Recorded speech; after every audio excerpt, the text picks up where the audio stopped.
Aloha mai kako. Aloha ahi ahi. Welcome to Hawaiian History Month. My name is Manuwai Peters. No mauna lua o ahu mai au, ea nae ke noho nei I kailua o ahu. Tonight, we hope to discuss what were the antecedents of today's Hawaiian culture-based education programs. Programs today such as Punana Leo, Kulakaya Puni, Na Kulakaya ʻŌlelo, Hawaiian-focused charter schools, and many more programs and schools in operation today that we may also consider as offering Ike Hawaii, such as Ku'aihelani Hawaiian Study Center at Punahou. So our methodology tonight is really to identify, share, and call out those pioneering programs, projects, events, and leaders, the people, or the antecedents to today's mosaic of Hawaiian culture-based education. I want to take a few moments here to introduce these four incredible panelists that we have with us tonight, all who have contributed greatly to the development of Hawaiian culture-based education in Hawaii over their lives' work. HCBE is sort of a short version of Hawaiian culture-based education that we like to use. So if you hear us talking about HCBE, we are referring to Hawaiian culture-based education. Aloha mai kako, panelists. You guys don't need any more. We know who you are, but just for posterity's sake, we want to give you a formal introduction. I had to really whittle down these bios. They're so accomplished and so full of information, but because we have a limited time tonight, we're going to keep it a little short. I want to start with Kalehua Krug, Dr. Kalehua Krug. Kalehua is proudly from the Waianae coast on the island of Oahu. His ohana, they live in Lualualei. He has worked as a Kaiapuni immersion teacher, a Hawaiian language teacher educator at the University of Hawaii at Manoa, and was a state level administrator for the Hawaiian language immersion program at the DOE Office of Hawaiian Education. In 2019, Kalehua became the principal of Kawaihona o Kana'awao Public Charter School in Nanakuli. He studies Hawaiian language, philosophy, and worldview, and is a practitioner of kakao, traditional Hawaiian tattooing, and is also a very accomplished Hawaiian musician. Aloha mai, Kalehua. Aloha. Aloha mai. Aloha no. Our next panelist tonight is Dr. Walter Kahumoku III. Dr. Kahumoku, welcome. Dr. Kahumoku has dedicated his career to improving the educational well-being of Hawaiian learners. As a former school administrator, director of professional development, and researcher, Walter has published and presented on Native education policy, culture-based education, and educator professional development, and Native grounded curriculum, so also curriculum work as well. He is also quite skilled in instructional practices and assessment practices as well. Dr. Kahumoku is currently at UH West Oahu in the Chancellor's Office, and also faculty at UH Manoa College of Education. Velina mai e kauka Kahumoku. Our next guest, a very special woman, our only wahine on this panel tonight, is Nāmaka Rawlins. She has served as the first director of Aha Punana Leo, starting in 1990. Ms. Rawlins has spent her career as an advocate for the revitalization of the Hawaiian language. Starting in 1984, Nāmaka volunteered with the first Punana Leo in Hilo while pursuing her degree and studying Hawaiian language. The Aha Punana Leo was established in 1983 and will be celebrating its 40th anniversary next year. Uloa ho'omekai.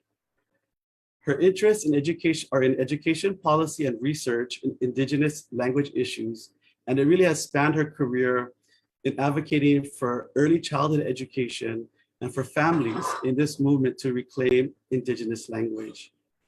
She continues today as a senior director for the Aha Punana Leo and is a Hawaiian homesteader in Panaewa, Hawaii. Mahalo nui and velina mai. Our fourth panelist tonight, who I know is born and raised in Manoa, is Kimo Alama Keaulana. He can account for 7 generations of chanters, dancers, teachers, singers, musicians, composers, and recording artists before him. Kimo is one of 2 living persons who have actually learned hula kuahu, or religious hula. This year, Kimo celebrates 51 years of teaching all forms of hula.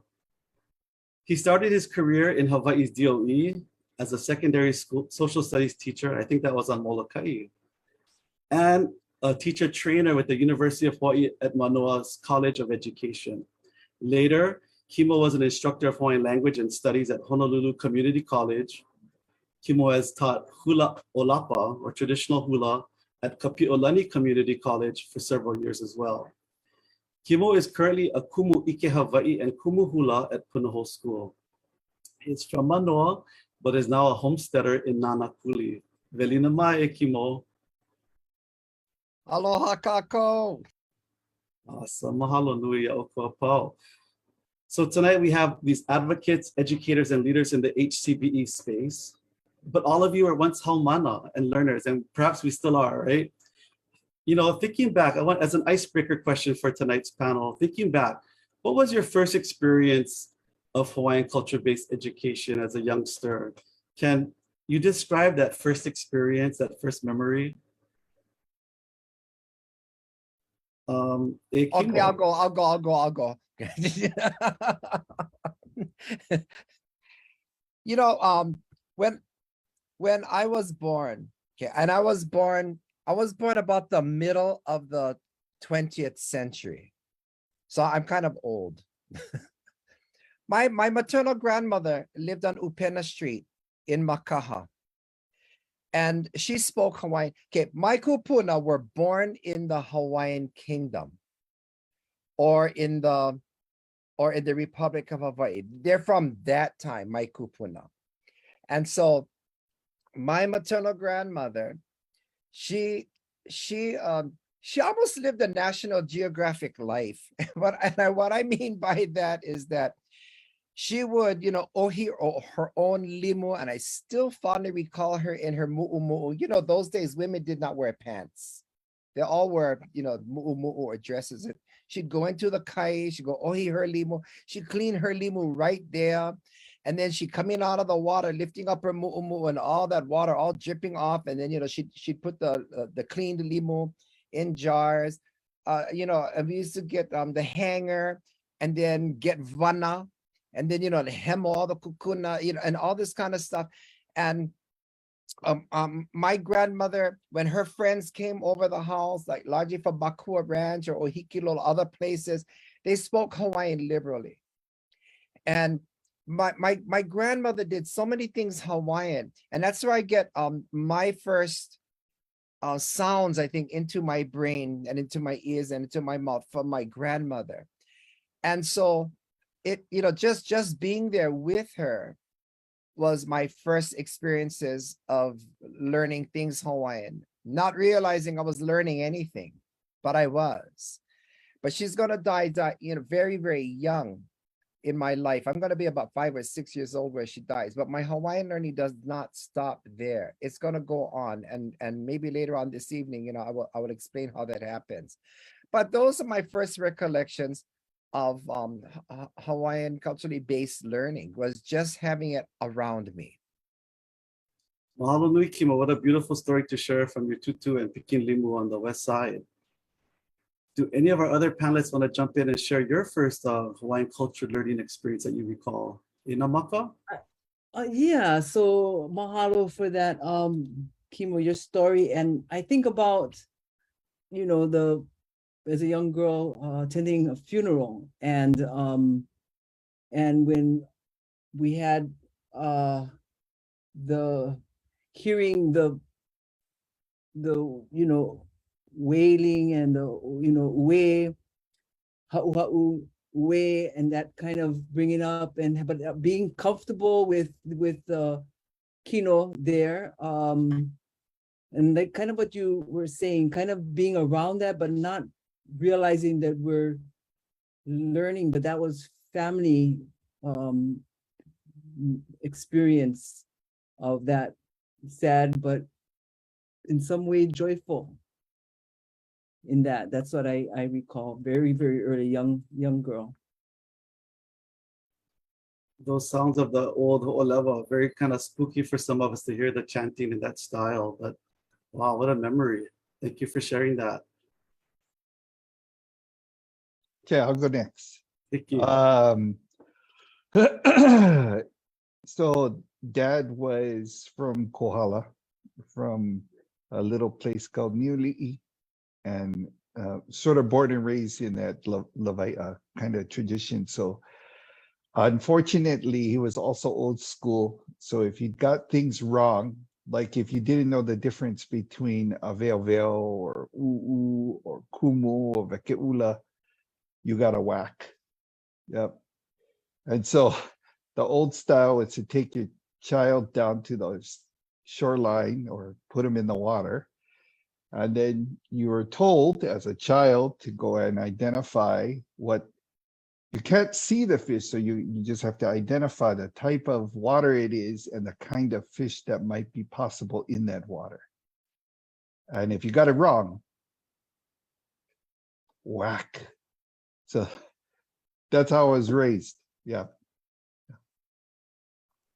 Oh, interesting. Mahalo for sharing that story from Niuli'i. E Kalehua. Hey, ai lelevo I loko. Ai aloha I nā kanako nā kai e walu. For when I was, I usually bring up my grandmother. Her name is Irene Pau'o Jellings, but she's a blood Duvashell. And she was actually one of the kahu in Moderator Church in Waikane. And so when I was young, and that's kind of like a subsidiary of Keakua Maulua, Kahalepule Keakua Maulua. And so within those practices, and I just was getting this question asked of me, like, how did you, get interested or feel comfortable in cultural spaces or in ʻŌlelo Hawaii? And I always tie it back to the experiences of the Halepule Maku'uwalili'i. And so my grandmother would always, it was really important to her to be in places like that. And some of the experiences within the church, not to get too specific, were blended experiences. And so because of those blended experiences and because of the Olahimeni in ʻŌlelo Hawaii and all of the sermons in ʻŌlelo Hawaii, I think I became more acclimated to some of what potentially I became acclimated to be comfortable in situations that some would find uncomfortable in our world today. But I give it to her, Tutu Irene. Oh, mahalo for calling her into the room tonight. Oh, yeah. So, in summary, I think all four of you shared mo'olelo or stories from your childhood, from family experiences, from Tutu in the ocean to Papa in the ocean, and then Nāmaka and Kalehua, both church-related or ceremony type of things with the halepule. And I wasn't surprised to hear that all of you are citing your ohana as that first foundation for your Hawaiian cultural experience, which is how most people might learn Hawaiian culture. I think today it's a different generation where all kids are not raised in the same settings and do not have those experiences. Some still do, of course. And I know, like, even for funerals, a lot of kids, their parents don't take them to funerals anymore, right? It's scared and not like, and so they might not even go to those things. So tonight's discussion will be reflecting back on these practices and looking at maybe perhaps towards the end of our discussion, how our schools and our public schools, private schools kind of take the place of some of these cultural experiences that many of us might have gotten at home from family, but now attend programs in schools to receive a similar education. Thank you so much. Okay, let's jump into this thing. I wanted to actually ask our panelists to help us get more familiar with the term Hawaiian culture-based education and maybe define it a little bit. This could take the whole panel to talk about what does it mean, right? What is Hawaiian culture-based education? But if one or two of you want to take a stab, but basically, what exactly is Hawaiian culture-based education? What does this term mean to you? Part of that question would be also perhaps, do any of us know who coined this term or when it started, being used more popularly in the last maybe 20 or 30 years? I think it's a relatively new term, but does anybody want to take a stab at helping us to define and give us a definition of this term, Hawaiian culture-based education? Okay. I'm not going to do the technical definition that I wrote in some article somewhere else, but basically, we get to use the wisdom of our kupuna in a way to help our keiki, our haumana, learn to grow. And that growth process is more than just the intellect. It is in our now, is in our being and our spirituality. It is in the way we communicate both in ʻŌlelo, Hawaii, and English and Japanese, and all of that.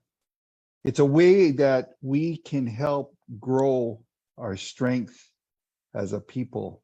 And I think to your second question about where it got started, I think there are lots of places and people who have contributed to the definitions we know of today, like Sean Kana'iau Puni and Keiki Kawaiʻaiʻa and a bunch of other people who have done a lot of work in that. So I think that's what we teach our keiki to strengthen themselves through who we are. Mahalo for sharing that. Thank you for mentioning Keiki and Sean, my kailua polole. Anybody else want to add to that? You know, I want to throw in something. You know, I started my teaching career in DOE, and actually I'm a social studies certified teacher for a secondary social studies. The only thing I really taught in those years that even touched anything Hawaiian was the modern history of Hawaii course, and in the 7th grade Hawaiian monarchy course, and that's about it. I was not allowed to teach like Hawaiian language or anything else because I didn't have the college credits or the certification for it. But there was but even though I did not teach it in those years, you know, Hawaiian knowledge, I think there is the presence of a Hawaiian teacher, no matter what you are teaching, that is different from teachers from other cultural backgrounds. In that, like let's say in my US history and government class, there are certain things that you're gonna do in my class and certain things that you're not gonna do because I am Hawaiian. And I'm going to teach you in this Hawaiian way. I think one of the ways that we teach best in a Hawaiian way is through mo'olelo, whether it's a Hawaiian mo'olelo or even a mo'olelo about the United States. And that's how I learned. And so that's how I naturally started to teach everything that I taught, even if it was world history or consumer education. It was from that Hawaiian presence and that Hawaiian style of teaching and handling your class. You know, I never really did have a disciplinary problem. I think I was the principal's joy. Nobody came to the office because, you know, I would let them have it right then and there. And that's how Hawaiians are. I'm gonna lick you now before I forget. And it's, you know, it's not this, you know, assertive discipline or, you know, oh, John, I'm gonna write your name on a chalkboard. No, John, you're gonna haul your okole outside this class. So I'm gonna deal with you now. And, you know, and so, you know, those kinds of things, like how we were brought up, those are the things that I brought into the classroom. And I think that's part of being Hawaiian-based teaching too, whether it's a Hawaiian subject or not. And when I went into the teaching field, there were very few of us Hawaiians who were teaching. And when people found out I was a teacher, they either asked me if I taught music, and I said no, or they saw my keys around my neck if I taught PE, and you know, you have to no. And then when I told them no, I teach U.S. history and government, they went into shock. But there is a Hawaiian approach and a presence to teaching anything, whether it's a Hawaiian subject or not. Mahalo. Mahalo nui. Mekai.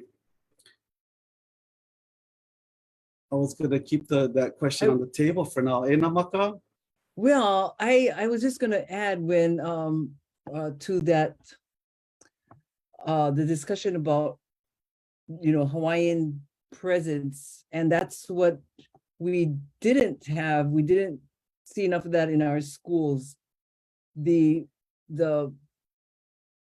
reflection for our students in the images of teachers. And so like you're describing, Kimo, there were hardly any of our teachers teaching teaching at that time.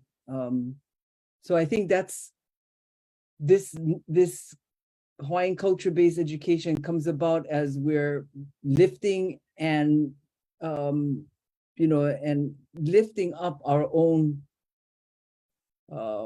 cultural ways of being and understanding in education. So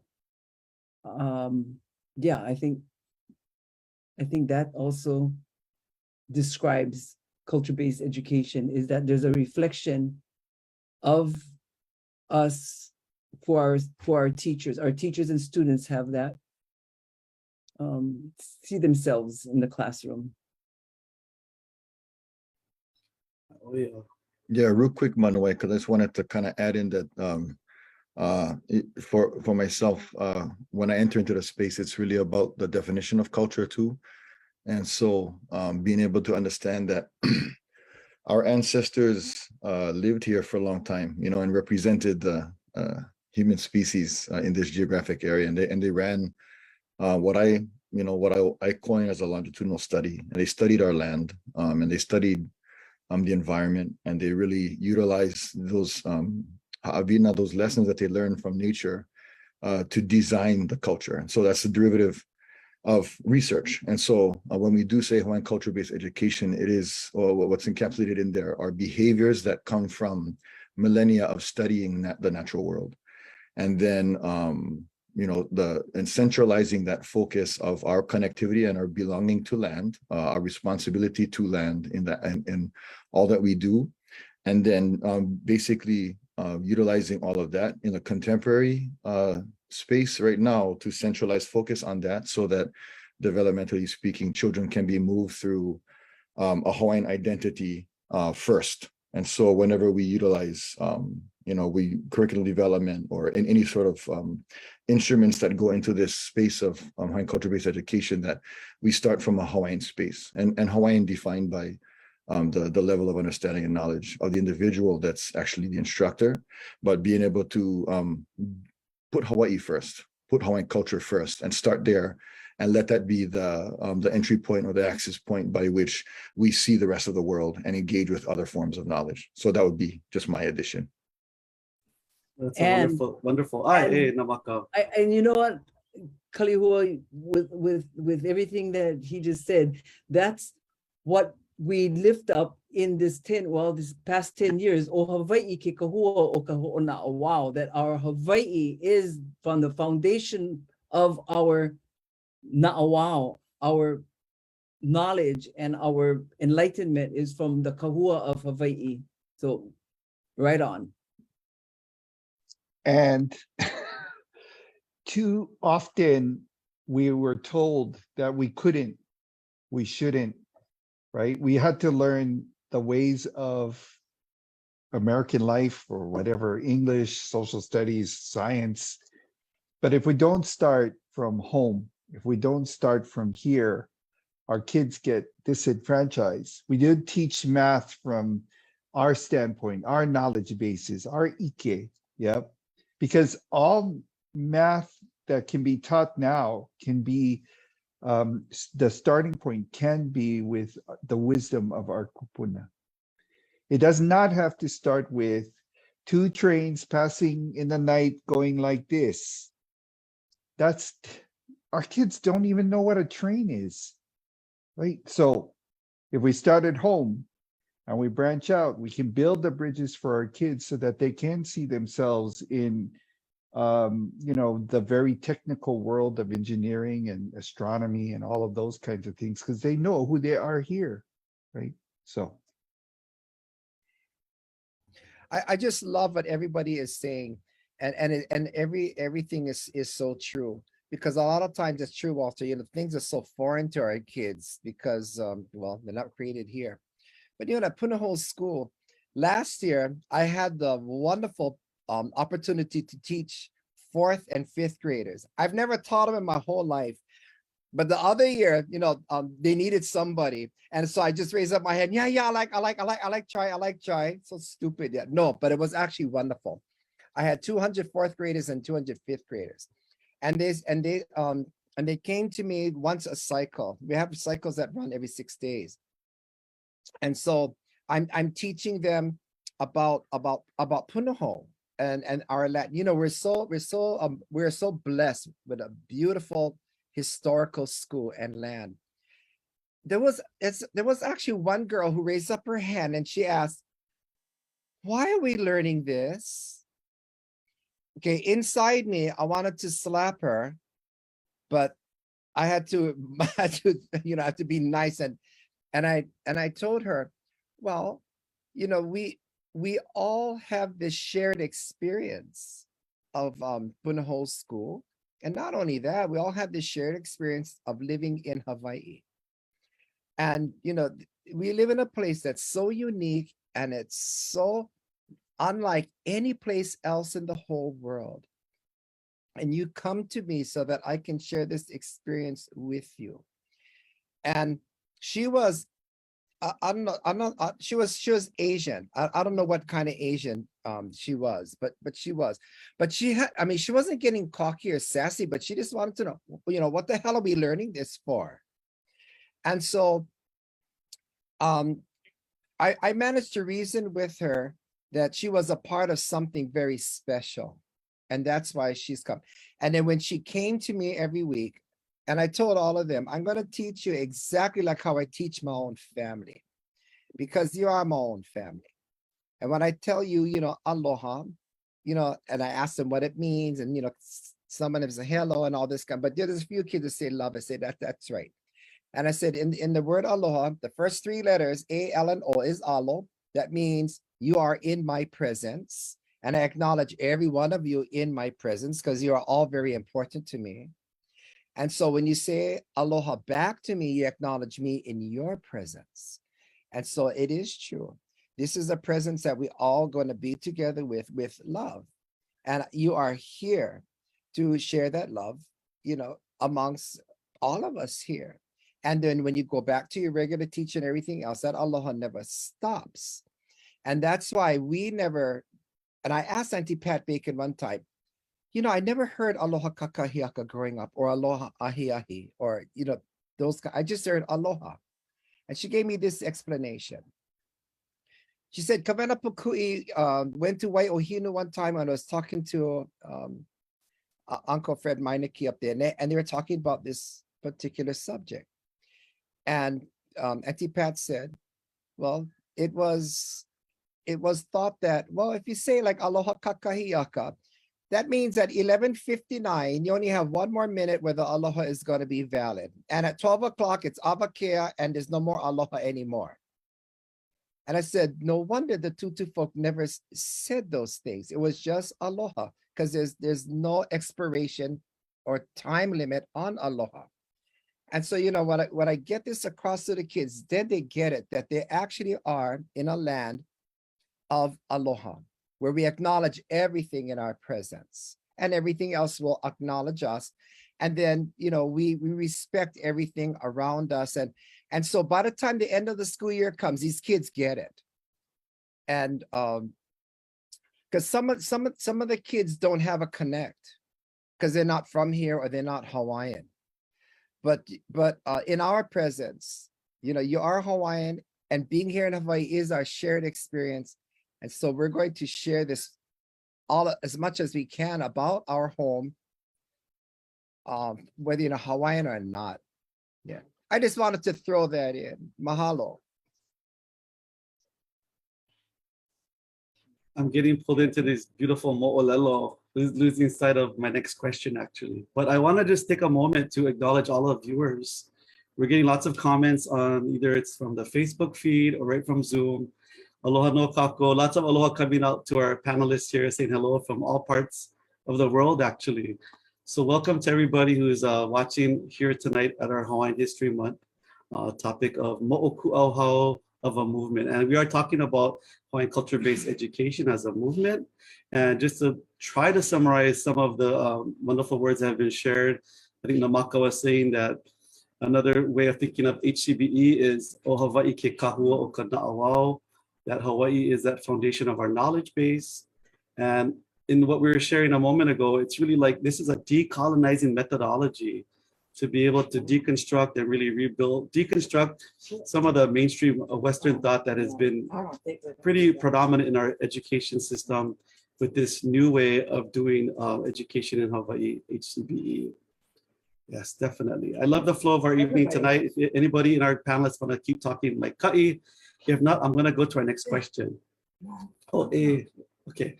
So, we all know each of you have contributed to Hawaiian education in your own way.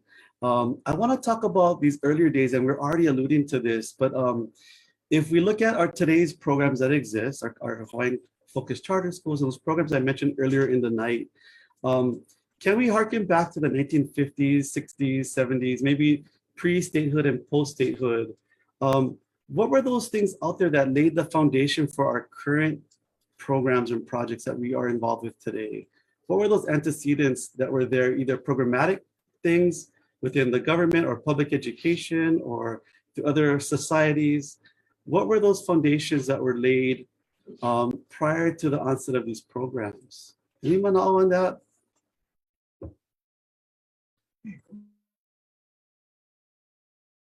Okay, I'll jump in. I'll jump in on this.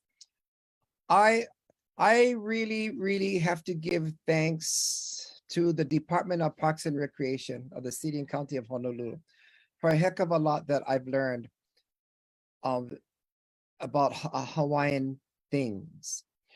The Department of Parks and Recreation in the days of the territory, starting from the 1930s, made a concerted effort to actually hire Hawaiians as park directors, and their individual programs, they taught things Hawaiian, whether it was quilting, Hawaiian seed craft, lauhala weaving, Hawaiian singing, hula, ukulele.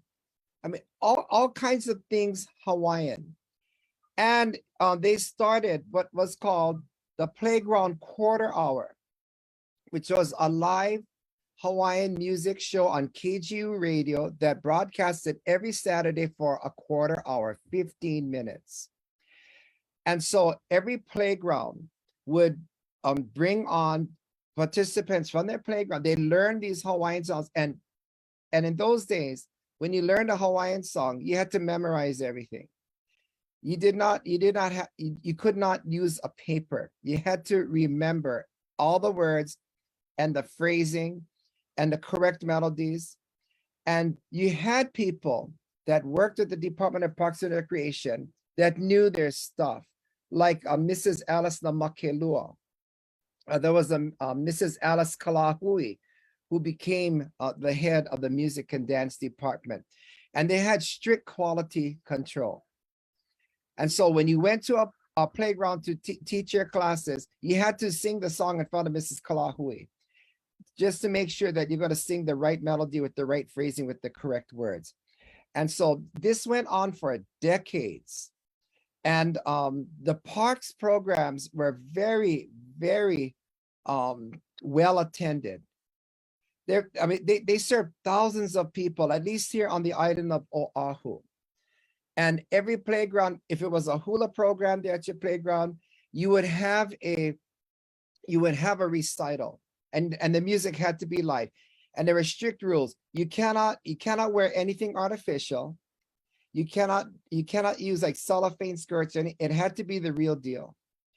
And my hula mother, Adeline Lee, she was the daughter of Thomas Mamunupau Sr. She was a teacher at the Department of Parks and Recreation from 1950 to 1979 when she retired. And so that's the background that I have, is seeing these parks programs that kind of saved things Hawaiian for us when the Renaissance would come later on. And so by the time the Renaissance actually came, I didn't quite understand it, because I did not go to hula and all this stuff, as a once a week kind of thing, but it was all the time. And so it was really, really interesting for me. But as a concerted effort for teaching things Hawaiian, I really, here on the island of Oahu, I have to credit the Department of Parks and Recreation of the city and county of Honolulu.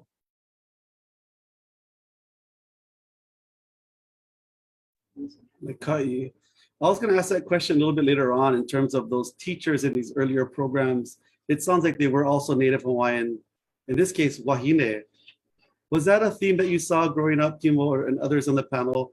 Were these first teachers in programs such as at the Parks Department, were they Native Hawaiians and were they predominantly Wahine kumu, Wahine teachers? In my case, that they were predominantly Wahine. And the DOE, as a matter of fact, in the early years of the territory, they made it a concerted effort to go and recruit Native Hawaiian women to be teachers. So during my parents' time, okay, my father is born in 1919, and my mother is born in 1924. When they went to school throughout their younger years, their teachers were predominantly Hawaiian. Is because they went to go and recruit Hawaii. It was felt by Dr. Wist and many others in the territory that Hawaiian women had this natural love for children. And so they recruited Hawaiian women on purpose. So I think that feeling was felt throughout the city and county as well. We're going to recruit Hawaiian women, you know, who knew things Hawaiian, as well as how to run programs and things. In my lifetime, okay, for example, at Paki Playground, there was Mrs. Rosalie Gahan, and she ran Paki, but she was also a lauhala weaver. And then at Wilson Playground, which is later going to become known as Papakolea Playground, that's going to be Auntie Meli Kalama. And she, of course, everybody knows her as a famous quilter. And so you're going to have these kinds of people, you know, set into place in our playgrounds. And then every Wednesday, these playground directors are going to come together and meet at the Alawai Clubhouse, because they're going to form the Parks and Recreation Glee Club, where they are going to learn new songs so that they can take back to their playgrounds, and also to put on the playground quarter hour. And so there's going to be quite a bit of purposeness and training and ongoing professional development. And then along the way, of course, they have Alice Nāmaka on their staff until 1959, but even after she retires, she's still going to be active. Then you're going to have Mrs. Mary Kavena Pukui, who is going to teach them her songs. And Mr. John K. Almeida, who's also going to be instrumental in bringing his songs to the Parks and Recreation Department, and also composing songs especially for them and their programs. It was really a nifty and wonderful time. And I was really, really blessed that during my lifetime, you know, I knew these people. And so now they seem like they're kind of like fairy tales or legends, but absolutely hardworking, hard-loving people. Mahalo. This is Hawaiian History Month, and here we are laying it down. Really awesome ʻŌlelo that is being shared here. I love it. I love it. I'm listening, you know, Kimo, and the ages are same as my mama and papa, you know, just the same years, but very different here on our island. We did have, we grew up right in Keaulana, right across the street from where we grew up. We did have what we had, the Hawaiian Village, where we had our arts people that would have lauhala weaving and those kinds of, but nothing like Honolulu, where you have, and I understand you even had competition, yeah, for music competitions, song competitions. Is that what also occurred over there? Yeah. So Yes. that's really, I think, what we had, but I think that was a part of the Department of Education, the kupuna in the public schools. That program was for a while during, I guess that would probably be in the 70s, yeah, kind of late already. It wasn't in the 60s, but there was that kupuna program. here. So it's very different. That's very fortunate that you had that experience with the PNR, Parks and Recreation over there. I think that's how, when we talk about the Mary Monic, Auntie Luana, Luana talks about the, beginnings was through the Parks and Recreation program that her mama and Uncle George and Naope were the beginnings of that. We hear that story too, of the Mary Monic starting with Parks and Recreation.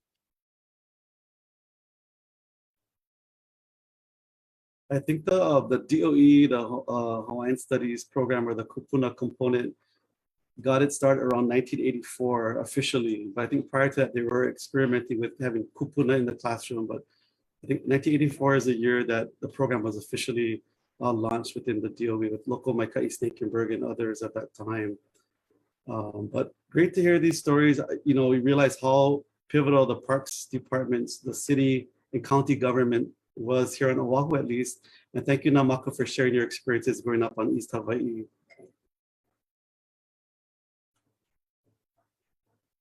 I can, hearkening back to the song competitions, back in 1950, it was seen that the art of Hawaiian musical composition was already waning. And so that's why the Department of Parks and Recreation started the Hawaiian Songwriting and Composing Contest. And it went strong for about maybe 25 years or so. And then we are going to see, Mrs. Pukui entering her songs. She has quite a bit of songs that she composed both the words and the music that not too many people have heard. John K. Almeida is going to be one of those who's going to enter the song contest. Val Capellino. I mean, all kinds of people are going to, and because it was seen as early as 1950 that this is a dying art. And so that contest was started. And the KGU radio playground quarter hour is actually going to run all the way through the 1960s. I'm gonna be one of those kid singers on that radio program during its closing years, going upstairs to the third floor of the advertiser building where the studio was, and singing old Hawaiian songs. And we learned very old Hawaiian songs, a lot of them from the 19th century. And I just recently figured out why, because I taught a course at UH Manoa this past summer on 19th century Hawaiian poetry and music. And I was wondering, how come I learned so many damn old songs? And then I figured it out. Those people were still alive when I was alive, in the 1960s. They're like my Tutu folks, they were born in the Hawaiian Kingdom. Those are the songs that they wanted to hear. And those are the songs that they loved. And that was largely the audience that we drew when we sang at the old Queen Kapiolani Park bandstand and on the radio and elsewhere. And so, I've been very grateful for that opportunity, and very grateful that these people from the Hawaiian Kingdom lived through my lifetime. And I remember one time, you folks remember Auntie Lydia Mayoho, Auntie Namahana at the Royal Mausoleum. One time she told me, hey, Kimo, somebody so-and-so came to the mausoleum today and asked if I knew you. And she said, yeah, I know Kimo. She said, I know what he looks like naked. And he looked at her and said, well, what you mean? She goes, I used to change his diapers. So, that's the kind of babysitters I had. I mean, people who take care of the royal deity, all this kind of stuff. It was just, that was the absolute best Hawaiian cultural-based education I think anybody could have had. And I just wanted to throw that in. Mahalo.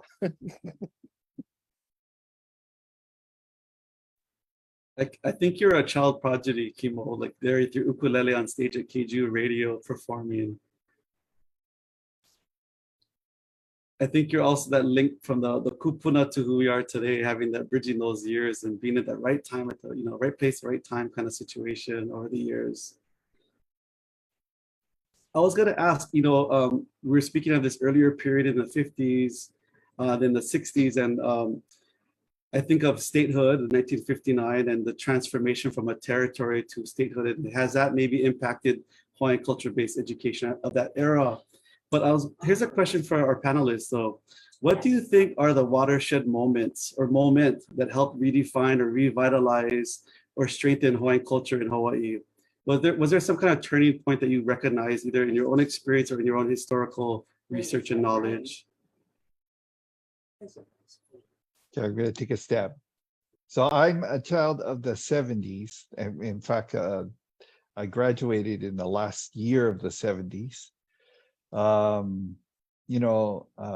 Kimo was talking a little bit about the Renaissance period. What I only can remember is actually the issues that were being raised, the politicking, and unfortunately the fighting that we had to do in order to protect the lands that we were on, but getting evicted from, the building of Kalama Valley, the watershed issues. I live in a small ili, Hui Manu, and we are affected in this Kahalu'u and Waiahole, Waikani area by the watershed and the lack of, right? So as a person who grows up during the 70s, these critical issues, especially our fight for our rights, become very pivotal, because for somebody like me who was told as a young child, because half Kepani and half Hawaiian, don't be Hawaiian, don't be like your father, don't grow up like that, because Hawaiians are good for nothing. It's a hard time when you hear that that sentiment being repeated over and over again. So I think part of the deal is that those of us who grew up during that period of time, we began realizing that if we don't start really pushing forward and fighting for the rights that we need to have, we're going to get stamped out. And that in part now is why teaching our kumu, who are out there in the field, touching the lives of Hawaiian children every day, it is important to help them understand not just the critical nature of teaching through culture and language, but now the urgency to do so, because we are now very distant from the use of ʻŌlelo Hawaii in everyday conversation, and we're trying to push forward so that that becomes something you can go and go to Ala Moana or Safeway or wherever, Costco, and you're going to hear it echoed in those aisles. So the politics, I think, of the 60s and the 70s, especially the fight for the sovereign rights that we're enjoying today, are pivotal. I would add to that, Manuwai, too, because I think at that time, we would be remiss if we don't talk about the bombing of Pearl Harbor, Pu'uloa, if we don't talk about the bombing of Kaho'olawe. Because I think centralized at the revitalization movement was trauma and loss. And maybe it wasn't conceptualized in that way, but it seems as though that at the turn of the century, as you move through the 1920s, 1930s, and then the warmongering of America, the driving of the economic drive that war provided us in that current context, set the stage to actually move forward detached from kupuna and move forward detached from ancestry. And because that's the actual time that you see language loss at levels that the elders of that time never saw before and they never felt. And you see the metropolis being erected and the loss of lands, and you start to see the endangered species go extinct, and you start to see the land, the waters, and the reefs begin to dry up. And I think that at that turn in 1950s and 60s was an environmental turn too, that began to provide a space of fear, a little trepidation for those that could remember the days of plenty and could remember the days of how Hawaii should look under the guidance of our ali'i and of our ways. And so they could remember that. And because they could remember that, they started to feel again, that sense of urgency to actually step out of their comfort zones and enter into spaces of teaching, because they knew that the language, the mele, the dance, our behaviors, our ways were integral to being able to help salvage and save our aina from the damage that was being recorded during those times. Kalehua, I'm glad you brought that up, because I remember very vividly. I was in high school at Kamehameha, like when Kalama Valley was happening. And then later on, you know, the Sand Island evictions and, you know, all those things were happening. And I think like my parents' generation, even the kupuna, they felt helpless, that they couldn't do anything to stop any of this. So it was like the generation like of my age, you know, that started to develop the courage to, you know, to look at government and developers in the face and say, we've had enough and you're going to have to stop this. And so, you know, there were the Walter Ritties and, you know, and all of them, yeah, taking care of that part. And then the role that I think my parents and grandparents' generation took, at least the people around me, said, well, you know, we're losing a hell of a lot of stuff. And so we're going to try our best to go and you know, teach the mele and the music. And I'm lucky that I had a head start to all of this. But one of the things that I saw that was kind of bad about the Hawaiian Renaissance was that we're going to see a lot of people like maybe my generation and younger. They're going to start to take a lot of Hawaiian practices out of context. And our Hawaiian culture is not a buffet.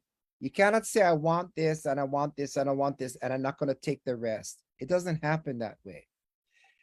If you are going to be sincerely interested in fishing, for example, you're gonna have to take the mores and all the rules and regulations that go along with fishing Hawaiian style. So when the lavaia goes out, well, people on land have their role too. You know, there's no fighting in the house. There's no this. You know, you just be quiet and all this kind of stuff. And we're going to start seeing. I want to say fanatics with our culture, and a lot of things that, like, I think chanting Kunihi Kamauna is a good example of what people started to say. Well, you know, it's in a Pele mythology, and so, you know, we're going to, you know, begin this and begin that, and we're going to use Kunihi, but that is something that was taken out of context, and it still is, I think, for a lot of people. That no, this is something that you do not use for secular kinds of occasions. Only when there's things that are involving kapu do you use Kunihi Kamauna. And I know that because of my hula training. And then when there's things that are kapu, of course, you're going to have to, you know, release that kapu with, you know, the ho'onoa. And especially when you're working with children, you know, Hawaiians always say, you got to be careful. Otherwise, you know, the innocent get caught with stuff, whether it's the young kids or, you know, people who are just weak. So we saw quite a bit of that kind of stuff, people taking stuff out of context, and that isn't good. But what is good is that there is, I think people are beginning to, well, not beginning to, but are fully realizing that we do have so much to uncover and so much to learn and relearn and to share. And to me, that's exciting. Very, very exciting. And so I'm so glad that, you know, I'm a part of this excitement, and all of you are exciting, and I love it. Mahalo. I'm going to ask Le Maile to wind it down. You know, this is concluding our panel, Moʻokūʻauhau of a movement. I feel like our cup runneth over. We feel fulfilled. These beautiful mo'olelo and insights into Hawaiian education. Mahalo to each and every one of our panelists tonight for being a leader, a server, and for being a kumu. You know, in the essence, you are a kumu, and we appreciate you for what you do. Mahalo nunui. And to all of our visitors.